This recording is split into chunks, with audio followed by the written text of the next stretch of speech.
right. Excellent. Take two. So, welcome, Christian Herring. We're talking about the Christmas Carol tonight by Charles Dickens. And Yes. we've, in our prior edition, where my camera glitched, we held up all our books that we have copies of it. I'm just using a 1962, A Christmas Carol. And you have a Dover edition that you Yep. read. You can find these anywhere they sell books. You can find, and it's online as well. So, um, I watch A Christmas Carol, the 1951 Alistair Sim black and white Christmas Carol. This is the one I watch every Christmas Eve night after the kids go to bed. When my kids got older, they decided, hey, we want to watch it with you. They just went ahead and went to bed. Apparently, it's older. It's black and white. The sound isn't great. The music is odd. And but he's the best Scrooge. He's defined Scrooge for me. So if I watch anybody else, it's just they're not him. So Yeah. that's just kind of how that works. And I believe you said you preferred the um, who was it? Jim Carrey, slightly animated. It's fully animated. 2009, I think, is when it came out. CGI. It's just really good. Now I cannot honestly compare it to the one that you 1951 showed Alistair me. Sim, black and white. Right. Yeah. But I've seen it on stage. Of course, we've seen the Muppet Christmas Carol, things like that. And to me, notwithstanding ones I haven't seen, but of the ones I have seen, the 2009 one where Jim Carrey voices most of the characters is extremely faithful to the book.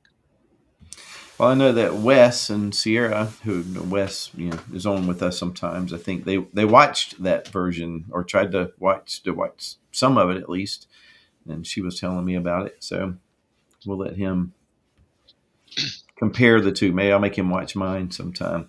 There you go. Mine's an acquired taste. I'll admit it, but it's just because it's older. So It's okay. you maintain that A Christmas Carol is. I mean, would you say it's a Christian book? I don't. Yes, in the broadest sense of the term, it's not a theology book. It's Okay. not a. It's not even like an allegory. I don't think, kind of a la Chronicles of Narnia. Mm-hmm. But it's probably one of the most Christmas. Excuse me, one of the most Christian, Christmas books and stories you're going to read, just because of the content and my belief that Dickens, he wrote in, like he wove in so many biblical themes and even little like statements and things, that it is the message itself is, I think, quite Christian and quite in line with the message of the New Testament. So and I have because I like reading every year. I read it at Christmas time, and you can't help but to pick up on the idea of redemption, Mm-hmm. at least. And I read another article about is it a Christian book, and they seem to go a little too allegorical in their interpretation. Like they were talking about there are three spirits. Father, Son, Holy Spirit. I was like, yeah, maybe. I mean, three, and Yeah. there's a number, but it doesn't seem to, And there's the idea of light and things like this, but it didn't. I don't think that Dickens' point was to try to present the gospel. I think his point was to try to get people to look at their lives and see the poor around them, and to see that, hey, we're talking about Christmas. You love Christmas. Here's our Christmas Carol, and Christmas is about. And the book says it's about he says the founder of the feast. I think at some point talking about the Christ child, and so you can't forget him who was a child at one time too. So there's a definitely. You were telling me earlier. I don't want to. I'm going to let you kind of say the things that you want to say about it, but that the audience that he wrote this to was. What would you? How were you saying about the audience that he wrote Well, to, as far as their understanding of what he I would have mean, written? you just think about the time period. It was written in 1843 Mm. in England, which, even today, and I think, we all know there's not a lot of, maybe not as much practicing Christianity, but there's still this kind of overarching. I mean, even Richard Dawkins sees it. The Mm-hmm. famous atheist. He even sees that there is this broad Christian culture in England, and Right. and that's what he writes this to an audience of people who have basic understanding of Christianity. They're steeped in, a lot of times, high church Christianity, which, according to what I've read about Dickens, he had zero time for. Well, I mean, at the time it would have been, I mean, what, Anglican or Yeah. Roman Catholic? That would have been. Well, and interesting when you think about that time period too. There's also you have your dissenters, you have Baptists. We're Mm, talking Second Great Awakening ish. mm, Not that's probably about right. And so you have like the fiery kind of Baptist preachers as well, which he didn't care for them either.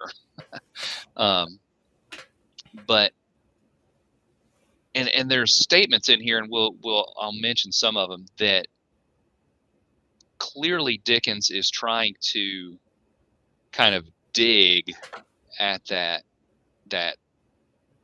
traditional high church entrenched sort of dogmatic Christianity, that he seems to see their lives are not matching up with their testimony.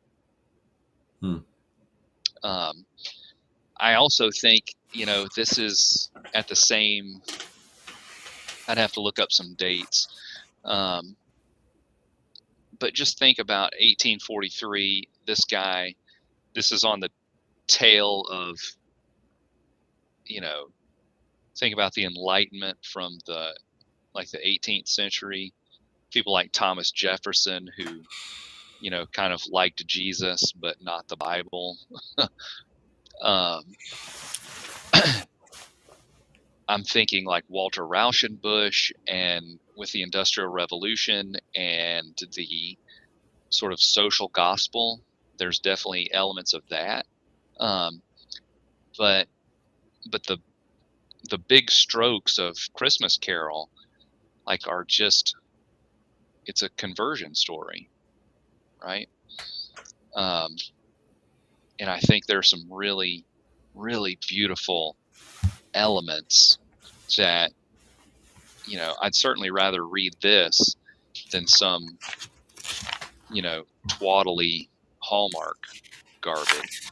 Sorry, we're live, aren't we? I'm sorry. Yeah. Well, I mean, but they do that intentionally, and they, when you want to watch something, I mean, you consume that for what it is, and that's just not something that you're interested in, and nor am I. But it's just, it's light, it's fluffy. I guess it makes certain people feel good. But But this makes you feel good in a deep way, and it was meant to be convicting, because he had this study had come out in England about child labor. In fact, let me see if I can find the name of that study.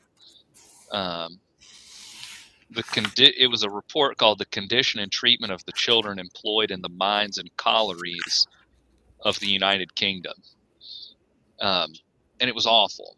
It basically showed that children are being mistreated and they're having to work 12, 14 hours a day, in these horrible conditions for no money. And the rich were getting richer and the poor were getting poorer. And Dickens, from what I understand, was going to write a political treatise about this. And then he said, no, I'm not. The best way that I can get people's attention is by writing a fiction story, which is absolutely 100% true. Well, yeah, in a story, whether fictional or nonfiction, there's I can't ever remember his name, but there's an Old Testament book called "He Gave Us Stories." Richard Pratt, I think it is, but not fiction stories, but that God, when He wrote the Bible, the Old Testament particularly, it's a story. So whenever I'm teaching Old Testament, you make sure people understand the arc of the story, and then you can start to put names in the right places and see what God's doing. And then when you get to New Testament, the Gospels, they're a story, but then you get into the epistles and the writings and things. So when he does this,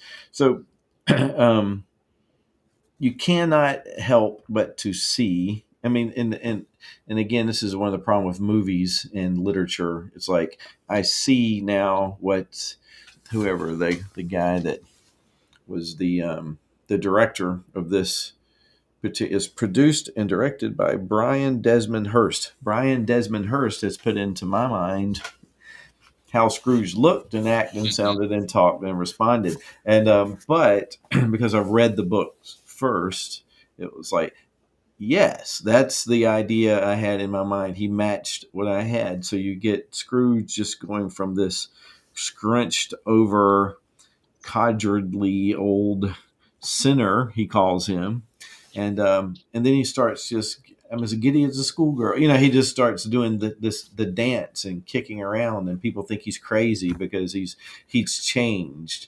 And then but he also recognizes the fact that when people see his change, they think he's crazy, and then he recognizes how bad he was, and he's like, and he apologizes for that. I'm so sorry. I will begin to. So there is a repentance that takes place, like immediately when he goes to the Ghost of Christmas Past. He's like, he's right back there, and he's like, I'm ready to be converted, but the ghost is like, no, you're not there yet. And he doesn't completely. I mean, it's not until the end he thinks he's dead and he's lost it. There's no more time, and what am I going to do? And then there's the idea of redemption. So the problem people have with the Christmas Carol and calling it Christians, because there's no Jesus Christ that he's trusting in for his salvation. So how would you respond to people who would point that out? Well, I would say, yeah, that's true. And you did mention that people will look at the three ghosts and try to say Father, Son, Holy Spirit. And we actually had that discussion in class. Like some of the kids were like, "Oh, that's like Father, Son, and Holy Spirit," and I was like, I don't know if it quite lines up that way. I would argue that each of the three spirits is given qualities that I think Dickens clearly means for us to see as divine. So these aren't just ghosts like we think about them. I think that he is intending these to be representations of God. I wouldn't argue that it's Father, Son, Holy Spirit. But just because he was a Unitarian, so I don't know what that does with that discussion. Well, and I don't either, because one of the things I read about him was that he was not a very, I can't remember what adjective they used, but he wasn't a very good Unitarian. He was a nuanced Unitarian. Yeah. And so I think that maybe it's like the ghosts help him to look at his life through the eyes of Christ or the eyes of God. If God were to talk to you, what would he say? But then just the idea, and the older I get, the more the Christmas pasts resonate with me. and then the Christmas present thing, because it's like, okay, as I look back at Christmas past, it's really strange because I have the time when I was small and I grew up in my home with my parents. Then I had the time when I was older and now I have my own children. And now I have the time when I'm still older yet and I have time with my grandchildren.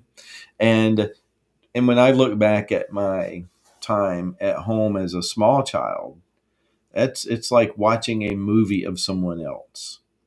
Do you know what I Yeah. mean? I mean, but it was very formative. But if I were to go back and watch, it'd be very interesting, you know. But but it would be so extremely convicting. Like I see videos, and I'll see myself like it's not a video of me; it's a video of the family, and I'm in the background running my mouth and yammering about some idiocy. I'm like, shut up, Johnny, shut up, just shut up, stop. What are you saying back there? Just about nothing. So it's embarrassing, but you know, one of the things too is you mature over time, and so. And I think this is one of the things that Dickens is trying to say to the Christian people is like, his uncle, his nephew comes in and says, you know, Merry Christmas. He says, Scrooge says, you keep Christmas in your way and I'll keep it in mine. And he's like, but you don't keep it. Yeah. And so I think that's one of the things. It's like, you could say the same thing about somebody going to church or somebody being a Christian. You know, I'm going to do it. I worship my way. It's like, but you don't worship. But you don't. Right. Yeah. Yeah.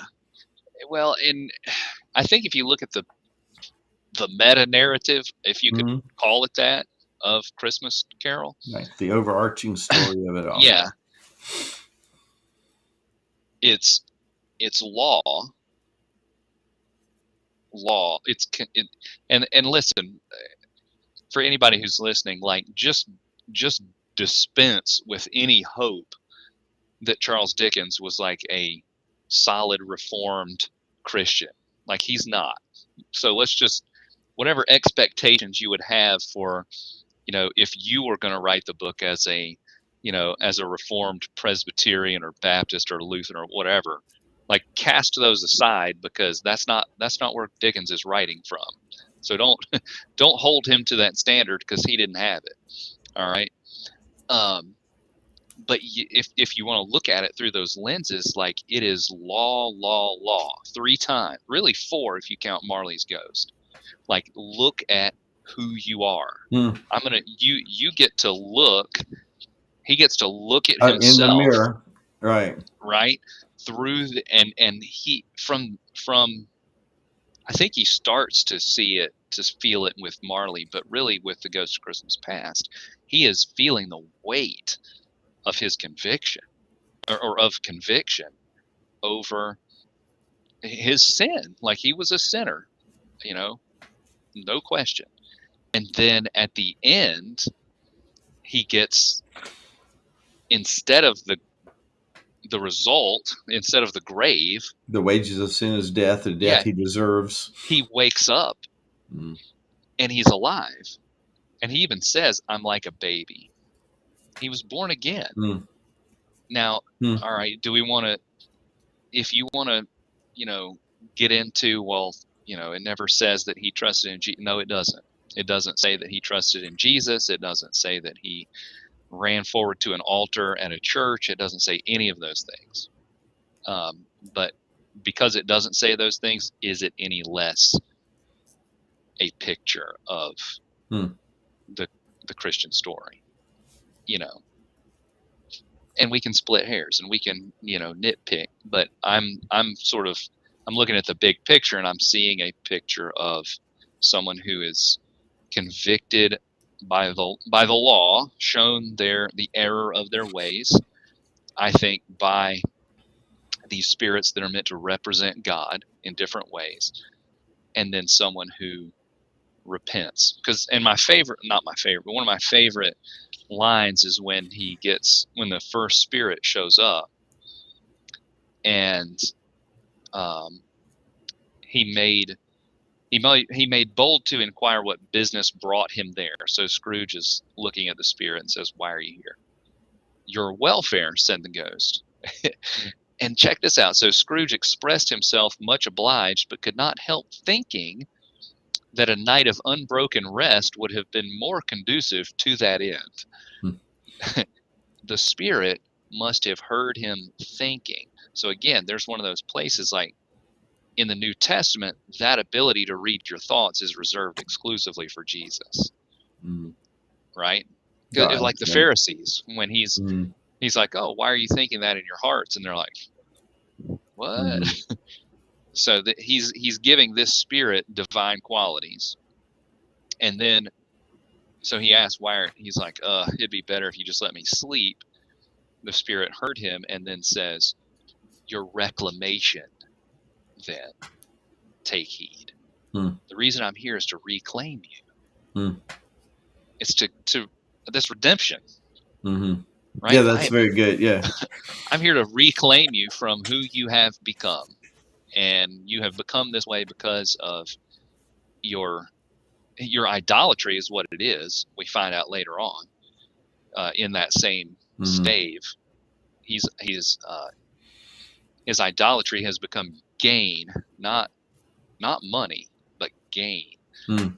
And um, so he has a very specific sin, idolatry. He's worshiping something giving something the worship that God alone deserves, per G.K. Beale, and he is going to be reclaimed from that idolatry, and that's beautiful. Well, he If you says ask to me. Marley before that, he says, but he says, Marley, you were always a good man of business. And Marley's like, mankind was our business. Like Yes. you've missed it. And so if you're idolizing gain, and really, I never. And see, this is what I like about Christmas Carol because it makes you think Christianly, Yes. in Christian ways. And so it's like, uh, just without having thought this through more, but one of the tenets is to think of other people as more important than yourself. But if you are your guide, you are the most important thing there is. Or if something else other than God is my guide, anybody gets in the way of it, then that's it for them. And so you must, I become less and he becomes more. You serve others, which is exactly what happens when he, all the blessings, all the gain he has incurred, he just starts lavishly giving it away. And now he finds it, so, I mean, I guess people could make that sort of altruistic living a guide too. You Yeah. could, but it doesn't seem to be, this is what he's, well, and this is, John Piper makes this point, in his, what's he call it? Christian hedonism. Have you read, um, what's it, Desiring God? So I read it years ago. It's like when I first came into the Reformed faith, really coming back to church. John Piper was one of the big hitters, and then Desiring God was big. The main thing was, we're Christian hedonists because what you want to do is maximize your happiness, and you find your maximum happiness in God, and so that's what we're after. And Yeah, that's another really cool theme I think in this book is the extravagance of Christmas. hmm, Um, no matter who you are, unless you're Scrooge, but mm-hmm, everybody else, no matter their station in life, is like over the top. hmm, Everything is. The word one guy used was uh, oh, what's the word? Doggone it! Not um. Anyway, like excessive. Um, when you get to the Ghost of Christmas Present, he has unbelievable amounts of food that he's just perched on. hmm, And they go on this tour, and everybody, oh, he's gone. Hope he comes back. Um, like everybody is extravagantly, buying food and feasting. Even the Cratchits have, pulled out all the stops to make this great Christmas feast. As poor as they are, they make it as big as they can, and the Spirit is just blessing that. And like, I thought, Christmas is a time, like, we should always be full of joy, but Christmas is a time when, as Christians, we should be over the top with, you know, feasting and celebrating and all the things, because of what we're celebrating, which is that, I mean, look at how the first Christmas was celebrated. Like, oh yeah, Jesus was born in a, you know, poor thing, he was born in a manger. Yes, he also had the rejoicing of a heavenly host. There was nothing mundane about that first Christmas for the shepherds. They weren't like, oh, this poor, no, like the host of heaven just showed up to say, glory to God in the highest. We need to be celebrating because the plan of redemption is good right now. Hmm. You had kings coming from afar. uh, that's not normal. That's not low key.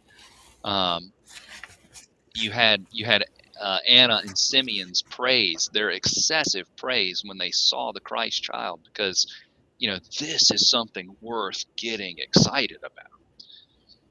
And Right. Well, and who is it that pours the entire flask of, was it myrrh on his oh, sure, feet? yeah, the And the Mary Magdalene, yeah, right? and Judas is very upset over that because they could have sold that and given the money to the poor, but then the Bible says, but he really just wanted to. He kept the treasury. Yeah, You're wasting, yeah. all that, and that's how Scrooge looked at things. There's a scene in the movie that I like, 1951, Alistair Sim, black and white Christmas story, where Scrooge goes to, on his way home, he stops to eat at a restaurant, and in the restaurant, he's all, everything's dark, and he's kind of scrunched over, and he's got some bread, and he says, he just looks at the waiter and says, "More bread." And the waiter says something like, "Be 2 pence, sir." And he says, like another penny or something. And Scrooge goes, Yeah. "No bread." like he denies himself any kind of pleasure from any gain that he has had because he can't let it go. And so it Yeah. does him no good, and it does no one else any good. And I think this is what Dickens is trying to make this point. It's like, you who claim to be Christians, because he seems a bit judgmental about Christianity, and probably rightly so in a lot of Yeah. different ways. Um, and he, by the way, I think he gave this book away, basically, didn't he? I don't think he made any Yeah. money on the. He didn't. No, it put him in a financial bind. So he wanted it short, and he wanted it out at Christmas, and he was actually trying to do good Hmm. um, for his fellow man with the book. I know one of the things too, when the two men come in to ask him for a donation, which is Yeah. really a cool thing. It's like, you don't know who you're messing with. He says that they say, under the impression that they're scarcely furnished. Let me begin again. Um, Under the impression that they scarcely furnish Christian cheer of mind or body to the multitude, talking about the things that, um, Hmm. he says, are there no prisons? Are there the treadmill and the poor law? They're still working, but they're not helping people. He said, so a few of us are endeavoring to raise a fund to buy the poor some meat and drink and means of warmth. We choose this time because it is a time of all others when want is keenly felt and abundance rejoices. And so I quoted this today in the sermon, actually, because we're talking about, Christmas, and we sang the song. I quoted it. It's the most wonderful time of the year. Kids will be singing and Yeah. and be of good cheer. But but at the same time, it's like the angels are pronouncing peace on earth. But then we also read, I heard the bells on Christmas Day. Mm. Henry Wadsworth Longfellow, and he's saying, "There is no peace on earth," I said. So you have Right. people that go through this time of Christmas, where externally the world is saying this is supposed to be the happiest time of the year. And then you have Christians who are like, but I'm not happy. I'm sad. But I think it's because of this, because he says it's at this time of the year when want is keenly felt and abundance rejoices. And I think one of the problems, I like Christmas. It's one of my favorite. Even I know as a pastor, I'm supposed to be bah humbug about Christmas and stuff, but I like Christmas, and I think that but it's the how do they say it, the exuberance, they don't say that, abundance rejoices. And so, the more you have, the more you have, and everybody wants more, and everybody wants to give more, and you got to get more. It's like kind of the Grinch thing. I love that too. The idea of it came without ribbons and packages and bows. That the materialistic aspects of Christmas is a secular thing, which you pointed to, where it's like it can be good, but if it's just all about our gain and not about the God has given his son to us, and therefore we are to give ourselves away in this endeavor. But but but that's what causes you to feel your need all the more, because we see abundance rejoicing, and we see people who don't have, and people who don't have therefore. And that's what, so the whole thing is, Marley is going throughout the world, trying, and all these other ghosts that are, condemned. It's like, you couldn't help people. Now you see it, and now you want to do it, but you have the inability to do it. And they're just like condemned to see suffering and have a desire to do something and an inability. And so what Dickens, I think, is saying is, you have the ability to do something now. Well, and when we look at the world, and I love I heard the bells on Christmas Day, because that's not how the song ends. Right. I think that we as Christians, of all people, should be able to look around and see and have compassion for, what the want, the suffering, because we've been given a soft heart that actually cares about that, because God cares about those things. But I think if we're not careful, we can, and this is, I think if we're not careful, we can wind up saying we're not going to rejoice because there's want. And so, and that's not right either. Mm-hmm. So how do we find a way to, what, there is no peace on earth today. There is want. We're going to do what we can to be generous and, loving and compassionate and walk to our neighbor like Christ has called us to. But we're also going to rejoice abundantly because of what Christmas really is, because what it means for us. And when people see Christians, I mean, look at Bob Cratchit again, like didn't have anything, very little, but still managed to rejoice. I think the world needs to see Christians rejoicing, not like you said, like not in the materialistic nonsense, but in the true, spirit, to use the term, Yeah. of So Christmas.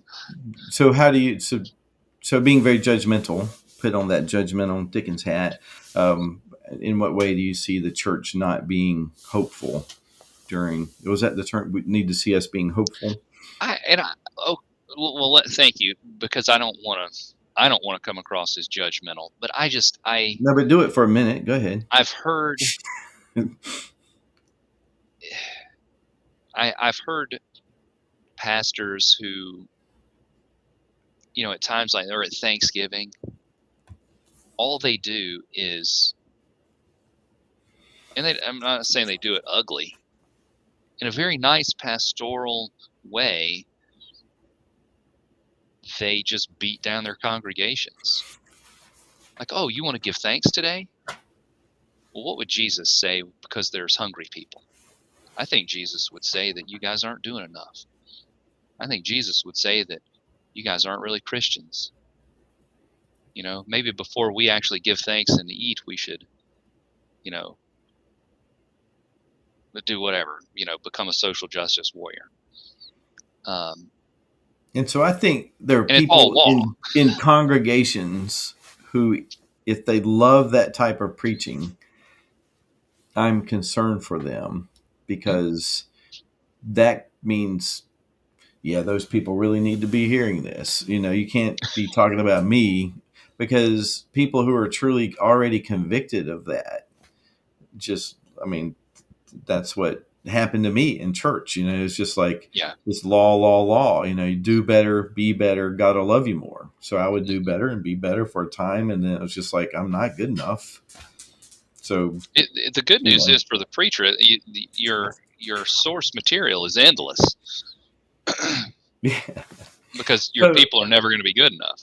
all right. So where we went today was, you know, so you've got God coming to the shepherds, like you mentioned, and they say, well, let's go see. And so the question was like, why did they go see?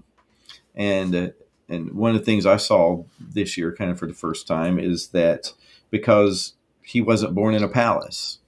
If he'd been born in a palace, they would have said, oh, that's great. I'm sure he'll be treated royally. They'll never let us in.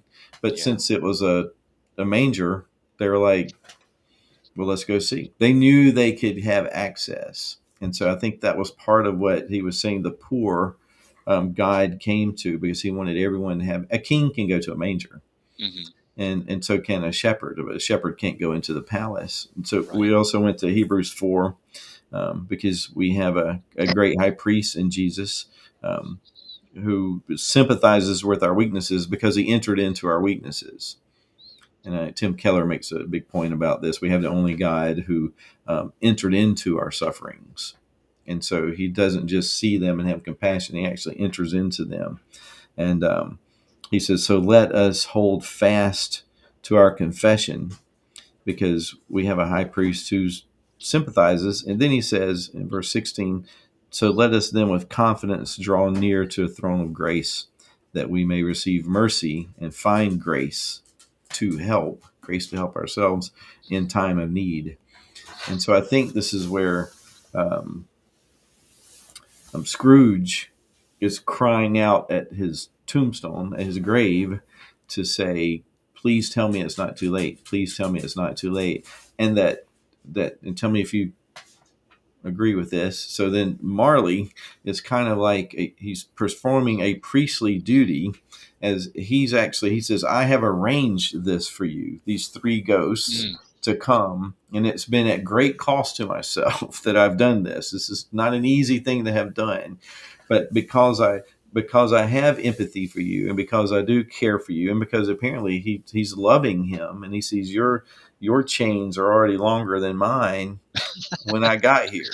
Yeah. And so when he starts to cry out, you know, we too. So when we're in a season like this, and maybe people are going through hardship and pain and suffering from want, we hold fast to our confession in Christ, and we're able to go to the throne of grace to receive mercy and find grace in our time of need. And that's what perhaps he's saying is, oh, people, listen, it's not too late. Cry out, and you can be reclaimed. So am I reading too much into Dickens or what? No. And you mentioned, you know, we need to grace, right? I mean, that's what he needs. And I would argue he receives that in the person of his nephew, who I've told everybody he's my favorite character. Fred is my favorite character Oh in the yeah, book. it's unconditional love. What have I ever done? I've never done anything. But But what he and did was he was born, and his mother died, and that was Scrooge's sister. Spoiler alert! But that he's held that grudge against him this whole time, and it's only hurt himself. Yeah, and he every year he goes in, he spreads Christmas cheer, even though he knows what's going to happen. Like, he knows how this is going to go. They've got the whole thing. I imagine, it doesn't say, but I imagine that their little banter back and forth is pretty well rehearsed over the years.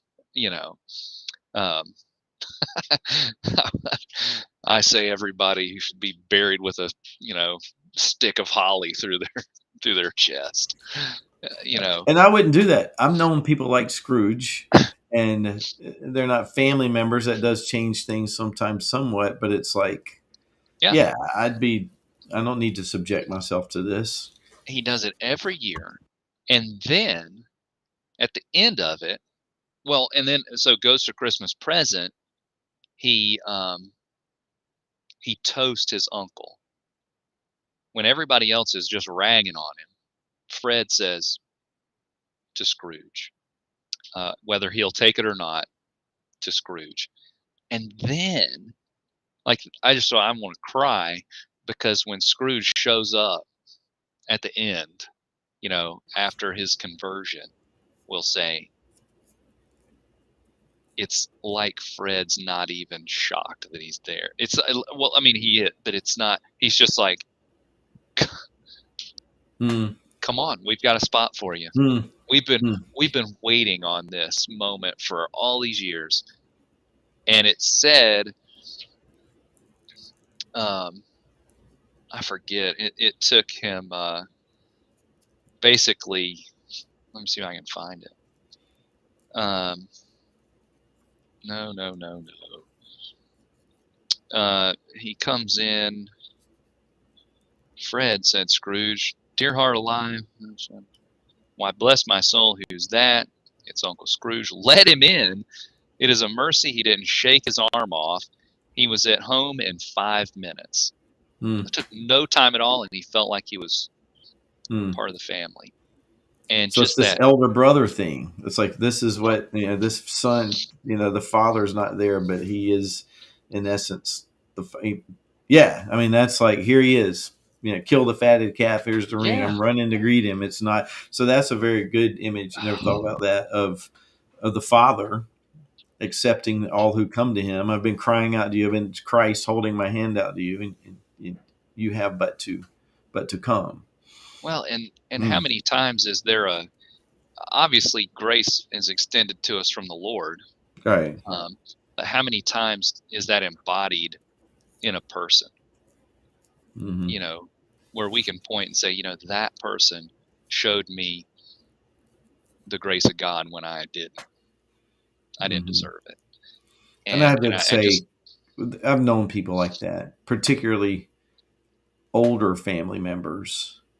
But for a younger family member mhm. that you've done wrong, it's like, no, that's, I mean, not slam any of my family members. I haven't done too many of them wrong that are younger than me, but I know I've done wrong to older, or whatever. But I've seen unconditional love from older family members, and so it's interesting to see that in his nephew And that it's he beautiful. just always has desired a relationship with him, and he says something to the effect of their first meeting. If there's ever been any something ill will between us, it hasn't been from me. No, it's been on you. Yeah, and And who's so been missing you're out? only hurting yourself. That's right. Yeah. And he tells his wife that it's like he's only he's missing out. Look what he's missing out on here. And I just to me that's the he's the law has put him to a place where he's face to face with his own with the reality of his own mortality, you know, because of his sin and his idolatry, and then he experiences and again gets that tangible, expression of just pure grace, and welcoming in. I thought of Ananias and Saul. You know, hey, this guy's going to come to your house. Who? And when he gets there, brother, let me pray for you. And I was just, I love Fred, and I desire to be more like him because I'm totally not. Well, there's a. It made me think of another movie. Is it Jimmy Stewart? Is that who it is? He's in the It's a Wonderful Life. No, no, no, no. It's he's in the Sergeant York. Is it Jimmy Stewart that's Oh, in I don't Sergeant know. York? Have you ever seen the black and white Sergeant York? But Sergeant York in the beginning, he's living up in the hills in Kentucky or something like that. The very tucked away area, and he they're pacifists. But anyway, before all that, there's the church and they're singing the gospel tunes, and he's out drinking, and he'll ride by and start I don't know, shooting a gun or just ripping and roaring, making fun of everybody there at church, and they kind of look outside and just kind of ignore him. And then he has this conversion experience, and they're all singing in the movie. I've read the book about him too. I can't, it's hard to know which is true and which is just but he walks into the church while they're singing a hymn, and this guy is like just the biggest, he's a jerk toward Christ and his church. And the pastor's up front and he sees him, and everybody kind of turns around and sees him, and they just keep singing, and they just embrace him, and he starts weeping, and just singing along with them, and it's just like he was converted to Christ, and therefore he's a member of the church, and here he is, and we just Yeah, welcome him. And there yeah. wasn't any prove yourself, there wasn't any, so I don't know if in real life that's how it worked, but that's how it should work. Hmm. Is that we should be able to, when people are converted, don't. I mean, it does take a supernatural work, and And so yeah, this has been like, this was a supernatural in the story. I mean, it's a ghost story. He even calls it that. you know, he says he's at your right elbow right now as you read it. that was I'm looking at crazy. it again. Like he broke that fourth wall. What? Yeah, There's Dickens. that's Um, right. A little Dickens. but it's I think it's maybe far more Christian than people want to give it credit for. Does it check, is it a theological treatise? Would Bavinck be satisfied with, would it withstand scrutiny at a board? No, but it's not supposed to. It serves a purpose, which is to Make you take a look at basically, yourself. yeah, and that Mm, can't be bad. well, in a good way, it is bad. I mean, Yeah, it'd be that's uncomfortable, right, right. but For the it's person, yeah. it, um, And there's nothing about it that's not. I mean, it would seem like you could only write a book like this that would be received in a culture that has been somewhat impacted by the gospel, or you don't get it. And I and think it's that's not what going to you were make any telling me earlier. sense. Yeah, Yeah, it's just. because I mean, there's so many little things, like I little mean, hints. why care about the lowly? Yeah, I mean, maybe in some cultures and religions they're lowly because they haven't been good in their last life. You don't help them, yeah, or all these different things. I think we've sort of become so um, in our current world, we've lost an anchor to history that enables us to be able to see what the world was like before Christ. What impact Christianity has made on this world. Like, there was the big thing a few years ago. You didn't make that. See that road? You didn't make that. There's thousands of people who did that. They made this, and it's like, well, look at this country. You think you did this? This was sinners coming together with all kinds of messed up attitudes and ideals, but were impacted by at least a Christian philosophy, and at most a desire to serve the Lord and try to do what's right as we do imperfectly.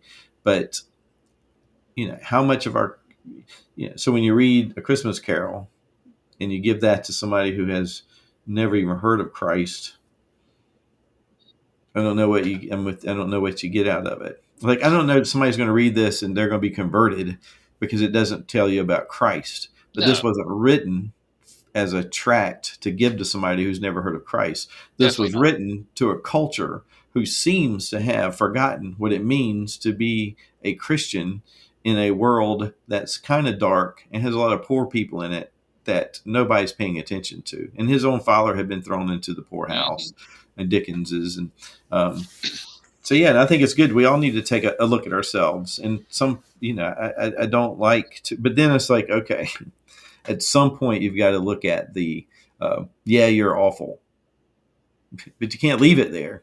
It's Right. like there is reclamation. You can Hmm. cry out to God. Is it too late for me? No, it's not too late for you. It's not too late for any of us. And I think that's what, and they did it all in one night. It's supposed to be 3 nights. There's a thing about what about the time? It's supposed to be 3 nights, and it's like, well, but he's like, what day is it? It's Christmas. They did it all in one night. He's just Well, amazed.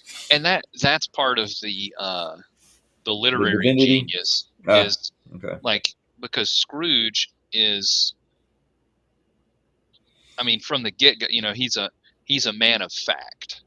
Hmm. So he represents like, this kind of humanist,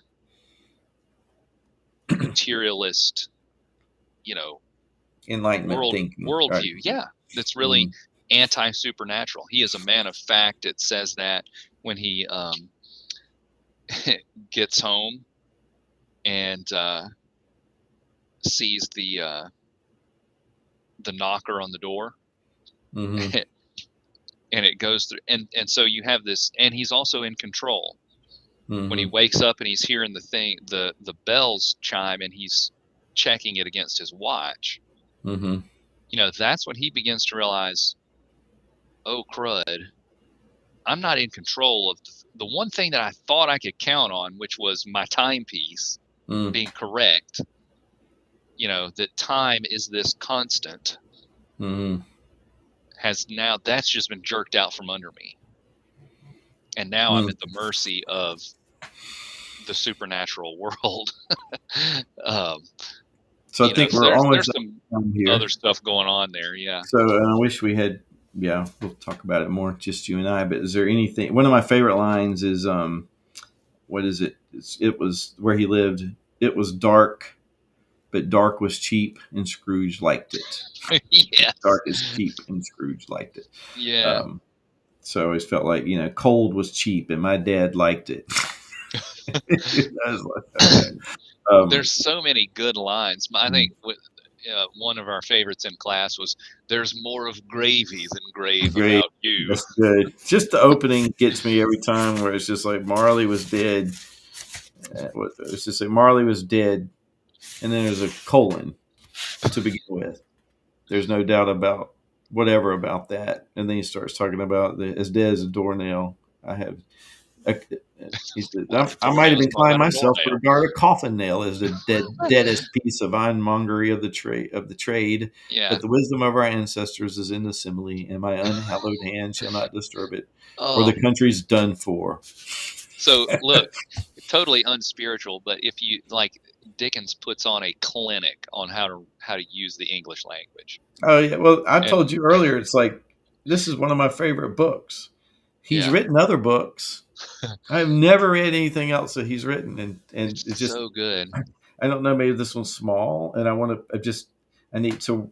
You said you read what was the other book you read of Great his? Expectations. But you read it in high school. Yeah, don't ask me about it. Well, so my son read it, had to read it. I think in college, possibly it may have been high school, and my wife read it, and so my son read it in high school and was like, "This is awful," and my wife is like, "This is really good."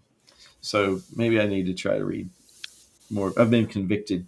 It's not too late for my reclamation. That's right. To literature. Right. Well, I'm gonna share one of my favorite lines, and then Okay.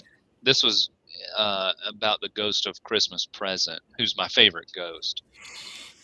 It was a remarkable quality of the ghost which Scrooge had observed at the baker's, that notwithstanding his gigantic size, he could accommodate himself to any place with ease, and that he stood beneath a low roof quite as gracefully as like a supernatural creature as it was possible he could have done in any lofty hall. Hmm. He could he filled the size of the space, didn't Hmm. matter, small and lowly, he could fit there. loftiest of halls, he could fit there. Again, Mm. I'd see like the divine quality of, you know, God fills the, you know, Mm. he becomes a babe, Mm. but he also holds the universe in the span of his hand. Mm-hmm. You Oh, know. that's good. Well, Christian, thank you. This is your idea to, I don't Well, know. that You was were, your idea. it was our idea. Yeah, yeah, but you Yeah. were doing the class on it, and I thought, well, it's Christmas, and I Yeah. can't do this thing tomorrow, and so anyway, thank you. I appreciate it, and I'm glad you suggested it because I love talking about it. yeah, I do too. Hope So thank others you. enjoy listening. Okay, well, Merry Christmas, and I will Indeed. see you before long, God bless us, everyone. everyone.